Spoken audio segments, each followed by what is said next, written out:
ओम शिव गोरक्ष योगी, ओम शिव गोरक्ष योगी, ओम शिव गोरक्ष योगी, ओम शिव गोरक्ष योगी, ओम शिव गोरक्ष योगी, ओम शिव गोरक्ष योगी, ओम शिव गोरक्ष योगी, ओम शिव गोरक्ष योगी, ओम शिव गोरक्ष योगी, ओम शिव गोरक्ष योगी, शिव गोरक्ष योगी, ओम शिव गोरक्ष योगी, ओम शिव गोरक्ष योगी, ओम शिव गोरक्ष योगी, ओम शिव गोरक्ष योगी, ओम शिव गोरक्ष योगी, ओम शिव गोरक्ष योगी, ओम शिव गोरक्ष योगी, ओम शिव गोरक्ष योगी, ओम शिव गोरक्ष योगी, ओम शिव गोरक्ष योगी, ओम शिव गोरक्ष योगी, ओम शिव गोरक्ष योगी, ओम शिव गोरक्ष योगी, ओम शिव गोरक्ष योगी। बताता हूँ, संक्षिप्त विधि बताता हूँ। जब शिष्य गुरुमुख हो जाता है, जब शिष्य को गुरु मंत्र मिल जाता है या गुरु की प्राप्ति, गुरु शब्द प्राप्ति हो जाती है और उसको गुरुजी विधि देते हैं। गुरु शिष्य को गुरु मंत्र का विधि इसलिए दिया जाता है कि गुरु शिष्य का जो नाता है, गुरु शिष्य का जो संयोग है, वो और परिपक्व हो जाए। और जब वो अति प्रमाण से परिपक्व हो जाता है तभी गुरु तत्व वहाँ कार्य करता है। इसलिए सुबह प्रातः सूर्योदय से पहले उठ के स्नान करके सुचिर्भित होके स्नान करने के बाद शुद्ध पवित्र होने के बाद गुरु पूजन कर लेना। गृहस्थ हो अपने कुल देवता का पूजन करना, देवता का पूजन करना, फिर गुरु पूजन करना, फिर आसन लगा के बैठ जाना। फिर आसन का मंत्र है, आसन मंत्र बोल के आसन धारण कर लेना है। और फिर समय निर्धारित करना चाहिए। मैंने कहा है समय सबसे योग्य समय सूर्योदय का होता है। सूर्योदय के पहले आधा घंटा बैठ जाना है, जब शुरू करना चाहिए। और सूर्योदय होने के बाद आधा घंटे के बाद वो जब की समाप्ति करनी चाहिए।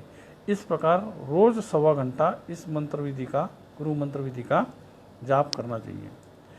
जाप के समय आसन में सीधे बैठना है, रीढ़ की हड्डी सीधी होनी चाहिए और दोनों आंखें बंद जब होते हैं मंत्र जाप करते समय, उस समय दोनों आँख की जो अंतर्दृष्टि है वो अंतर चक्षु, जो अपना ज्ञान चक्षु कहा गया है, यहाँ कपाल पे होता है जहाँ हम गंध लगाते हैं, उस जगह पे आंखें बंद करके अंतर्मुख होके हम दोनों आँख यहाँ मिल जानी है अंदर से। जब ये क्रिया तुम करोगे और मुख से मंत्र जाप करोगे तो अंतःकरण में तुम जल्दी पहुंच सकते हैं। इसको शांभवी मुद्रा भी कहा जाता है। हमारे हठयोग नाथ संप्रदाय के हठयोग क्रिया में इसको शांभवी मुद्रा बोलते हैं। मुद्रा का मतलब यह है कि सभी इंद्रियों को ये मुद्राएं लॉक कर देती है। जैसे अभी लॉकडाउन चल रहा है, उसी प्रकार हमारे सभी इंद्रियों को ये मुद्राएं, ये 10 प्रकार की मुद्राएं हैं, लेकिन ये शांभवी मुद्रा अत्यंत प्रभावी मुद्रा है। ये इमीडिएट हमारे सारे विकारों, हमारी इंद्रियों में तो सारे विकार ही होते हैं, तो इन विकारों को लॉक कर देता है। और जैसे ये मुद्रा लॉक करती है, उस साधक के अंदर इंद्रियों के ऊपर संयम करने की ताकत आनी शुरू हो जाती है। इसलिए ये शांभवी मुद्रा लगाना बहुत आवश्यक है। गुरु मंत्र का जाप अंतःकरण से होने के लिए ये मुद्रा लगानी बहुत आवश्यक है। और आगे आगे इसी ज्ञान चक्षु में ही इसी स्थान पे साधक को आगे आत्मदर्शन होता है, आत्मा प्रचिति आती है। आत्मदर्शन यहाँ होता है शांभवी मुद्रा से। आत्म अनुभूति, आत्म प्रचिति हृदय में आती है, अनहद चक्र में आती है। और आत्म प्रचिति प्रत्यक्ष व्यवहार में आती है। प्रत्यक्ष व्यवहार में ऐसा आता है कि सामने वाले की आत्मा और अपनी आत्मा एक ही आत्मा है, ये उसको अनुभव होता है। उसको आत्म प्रचिति बोलते हैं। आत्मानुभव आत्मानंद होता है। हमारा पूर्ण शरीर पुलकित हो जाता है, इतना आनंद आता है, लेकिन वो किसी को कह नहीं सकती। वो अंदर के अंदर वो आनंद है, उसको आत्मानंद कहा, वो हृदय में आता है। आत्म प्रचिति स्थूल रूप में सामने वाले का अंतःकरण, हमारा अंतःकरण एक हो जाता है। फिर वो कोई भी प्राणी हो, कोई वनस्पति हो, स्त्री हो, पुरुष हो, माँ बाप हो, रिश्तेदार हो, कोई भी हो, उसका अंतःकरण हमारे अंतःकरण को टच होता है, ये हमें महसूस होता है। सामने वाला अंतःकरण आत्मदर्शी हो ना हो, लेकिन हम अगर आत्मदर्शी है तो हमें वो तुरंत महसूस होता है। उसको प्रचिति कहा गया है। तो वो प्रचिति जिसको आती है वही आत्म साक्षात्कारी कहा जाता है। इसलिए आत्म साक्षात्कार होने के लिए ही गुरु शिष्य को मंत्र दीक्षा देता है।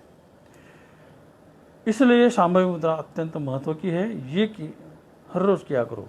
सुबह सूर्योदय के टाइम, चाहे अगर माला से करना है तो माला इस प्रकार से उसका जाप करना है। अनामिका और अंगूठा इसके बीच में माला को पकड़ना है और इसको इस प्रकार से घुमाना है। ओम शिव गोरक्ष योगी, ओम शिव गोरक्ष योगी, ओम शिव गोरक्ष योगी, इस प्रकार से जाप करना है। और 1 घंटे में 10 माला होती है ओम शिव गोरक्ष योगी जी, 10 से 11 माला होती है। और जब जो सुमेरनी के पास आ गए तो इस जगह आप माला को फिर ऐसा घुमा के दूसरी माला स्टार्ट कर सकते हैं। तो इस प्रकार जब भी कर सकते हैं। शुरू में जब से ही प्रैक्टिस होगी। जब करना ये आत्म साक्षात्कार की पहली सीढ़ी है। इसलिए शुरू में माला से जप करो। फिर एक बार आपको संयम आ गया तो 1 घंटा घड़ी को अलार्म लगा के बिना माला का बैठो। फिर धीरे धीरे आपको वो इतना परिपक्व हो जाओगे जप करने के लिए। आगे वो जप का मन में विलन होते ही जप बंद हो जाता है। जब बंद होते ही अंतःकरण स्टार्ट हो जाता है। अंतःकरण स्टार्ट होती है आत्मदर्शन होना। तो ये जो गुरु तत्व की जो गुरु की शक्ति है, इस मंत्र से आपको जागरूक करना है। और यही शक्ति तुम्हारे सभी कार्य सफल कर देती है। सबसे बड़ा साधना करते हुए तुम्हें धर्म अर्थ काम मोक्ष करते हुए मोक्ष को जाना है, मुक्ति को जाना है। तो सात्विक रूप से उस मंत्र का जाप होता है। दूसरा है, कुछ शिष्य गुरु मंत्र लेते हैं, इसलिए लेते हैं कि उनके अपेक्षित कार्यों की पूर्ति होनी चाहिए। उसको राजसी गुण कहा गया है। जिसके मन में ऐसा भाव गुरु के सामने या भगवान के सामने आता है कि मेरा ये कार्य पूरा हो जाए, तो वो उसको राजसी कहा गया है। तो राजसी तत्व से, तो राजसी तत्व क्या, तो इस प्रकार से उस मंत्र का प्रभाव, इस मंत्र का प्रभाव इस प्रकार होता है कि तुम जब आत्मदर्शन हो जाता है सात्विक रूप से, तो ये बाकी कार्य अपने आप हो जाते हैं। और भी कोई सवाल पूछिए, पूछना है तो।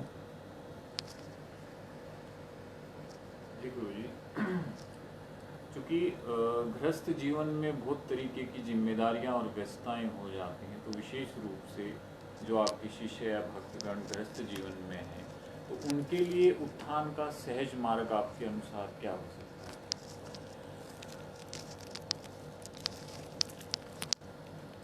सबसे पहले गृहस्थ लोग हैं जो है, संसारी लोग जो है,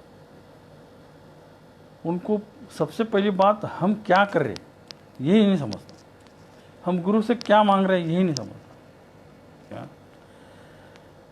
इसलिए मैंने ये कहा कि पहले तुम गुरु दीक्षा ले लो, सात्विक मार्ग से गुरु जी का गुरु मंत्र लेके साधना करो। वो साधना इतनी परिपक्व करो सात्विक रूप से कि तुम्हारे बाकी कार्य अपने आप हो जाएंगे, क्योंकि वो स्पिरिचुअल पावर जो गुरु की होती है वो जब तक तुम्हारा अंतःकरण जागरूक होगा नहीं तब तक तुम्हारे अंदर आएगी नहीं, जिसको हम गुरु तत्व कहते हैं। और वो जब अंदर आती है तो उसके वेव्स हमारे इंद्रियों द्वारा बाहर आते हैं और हमारा वो एक उसको ओरा बोलते हैं, तो वो ओरा बन जाता है और वो ओरा तुम्हारे सारे कार्य कर देता है। फिर वो कैसा भी कार्य हो, सात्विक हो, राजसी हो या तामसी हो, वो कार्य पूरा करेगा। दूसरी प्रकार ये भूत प्रेत वगैरह वगैरह बातें हैं, तो इसका असर हमारे ऊपर होता नहीं, क्योंकि हमारा ओरा पॉजिटिव है, सात्विक है, गुरु मंत्र से जो किया है, और वो ओरा के ऊपर भूत प्रेत का बिल्कुल असर होता नहीं। उसी प्रकार कुंडलिनी में जो बताया गया है कि भाई शनि ग्रह तुम्हारे ऊपर असर करता है, मंगल का असर हो रहा है वगैरह, नवग्रह नक्षत्र तारे, इनके ग्रहों से इनके वहाँ से जो रेज आती है वो हमारे शरीर के ऊपर आती है और उनके उस रेज के उस वेव्स के हमारे अंदर वो प्रभाव होता है और उस प्रभाव के अनुसार फिर हमें आगे प्रॉब्लम्स आ जाती है। उससे रोकने के लिए, उससे सुरक्षा के लिए हमारे गुरु मंत्र का पॉजिटिव जो वलय है, जो ओरा है, वो अगर है तो ग्रहों का भी हमारे ऊपर कोई इफेक्ट होता नहीं। इसलिए सबसे प्रभावी चीज़ यही है। ये देवी देवता, राक्षस, भूत प्रेत, ये सभी लोग गुरु तत्व से अगर जुड़े हैं तो उनके ऊपर किसी का कोई प्रभाव नहीं होता। इसलिए गृहस्थों की अपेक्षा है, ये बिल्कुल स्थूल है, ये सोच तो बिल्कुल गलत है लोगों की कि मेरा काम भगवान कर देगा। नहीं, बिल्कुल नहीं। तुम्हारा कार्य, तुम्हारे कर्म, पाप पुण्य, धर्म कर्म जो कुछ भी है, ये हम लोगों ने बनाए हमारे स्वार्थों के लिए, ये भगवान ने नहीं बनाए। तो ठीक है, तुमने बनाए तुम्हारे कार्य सफलता के लिए। मूल रूप में यही चाबी है, गुरु मंत्र का जाप करके तुम्हारे अंदर एक स्पिरिचुअल पावर ऐसी लाओ कि उसी से ये सारे कार्य हो जाएंगे। गुरुजी, लगभग सभी विषयों पे आपने बहुत ही सुंदर मार्गदर्शन दिया है। अंतिम प्रश्न के रूप में मैं चाहूँगा, क्योंकि बहुत सारे आपके शिष्य और जिज्ञासु कोरोना के कारण, लॉकडाउन के कारण या अन्य कारणों से उतनी संख्या में उपस्थित नहीं हो पाए हैं, तो जो लोग अपने घर पर भी हैं, आज गुरु पूर्णिमा की इस पावन दिवस पर उन सब के लिए आपका क्या संदेश रहेगा ताकि उनका जीवन और बेहतर हो सके? अब ये कोरोना का जो लॉकडाउन है, ये भगवान ने हमें बहुत अच्छा चांस दिया है। आप अपने घर में रहो, सुरक्षित रहो और कोरोना के जो नियम बताए वो नियम का पालन करो, जिससे आप अपने आप में घर में बैठ के एकाग्र हो सकते हैं, क्योंकि आपको समय मिला है। बहुतांशी शिष्यों के, इसलिए जिन्होंने गुरु मंत्र धारण किया है, उन सभी ने, मैंने जो विधि बताई है वैसे साधना करो और फिर उसके परिणाम आपको अपने अंदर आ जाएंगे।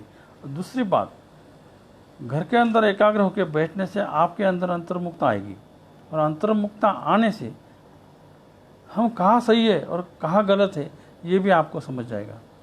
क्या और उस रूप से हो सकता है आप गुरु का मार्गदर्शन ले सकते हैं कि गुरु जी ऐसी ऐसी बात है, गुरु जी उसी प्रकार से उनको उपाय बताएंगे और वो उपाय आप घर में बैठ के ही कर सकते हैं।